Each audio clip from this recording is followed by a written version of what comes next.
Godina Jimmaa aanaa Limmuutti salaanni ciidaa guyyaa har'aa gaggeeffamee jira.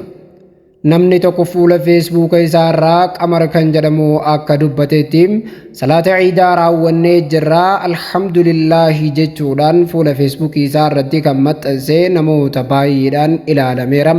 Namoonni gariin amantiin keessan maali yookiin firqaan keessan gareen isin hordoftan maali jechuudhaan gaaffii isaan gaafachaa jira.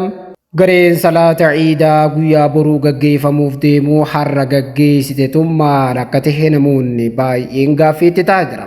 Salaanni ciidaa guyyaa har'aan tanaa godina Jimmaa aanaa Limmuu keessatti gaggeeffame jedhamee odeeffamaa jiru kun dhugumatti namoota baay'eetti gaaffii kan uumee fi gareen sun maal akka taate gaaffii keessa kan galchedha.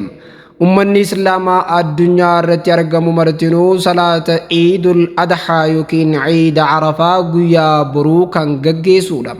Hawaasni Musliima idil addunyaa irratti argaman guyyaan har'aan tanaa guyyaa saglaffaa yookiin guyyaa dirree Arafaa dhaabbatamu yoo ta'u, hujjaajonni har'aan tanaa dirree Arafaa dhaabbachuudhaan boru ciidiin kan gaggeeffamu ta'a. Dhugumatti guyyaan boruu salaata ciidaatii fi akkasuma guyyaa qalmaatiin garuu Limmuutti wanni raawwatame kun waan ajaa'ibaati. Islaamummaa keessatti gareeleen garaagaraa kanneen ilaalcha garaagaraa hordofan jiraatanullee yeroo jalqabaatiif ciida Arafaa irratti waan akkanaa argine.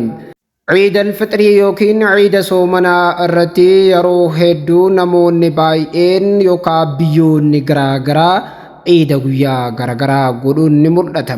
Fakkeenyaaf ciida soomanaa yookiin ciida fixrii kan darbe kanam hawaasni Ijiptii yookiin biyya Masrii jiraatan ayyaanni isaanii guyyaa takka nu booda ture. Garuu ciida qalmaa kanam yookiin ciida adhaa kana namoonni addunyaa irratti argaman hedduun isaanii ayyaana guyyuma tokko taasisu. Waan ajaa'ibaatiin jettanii.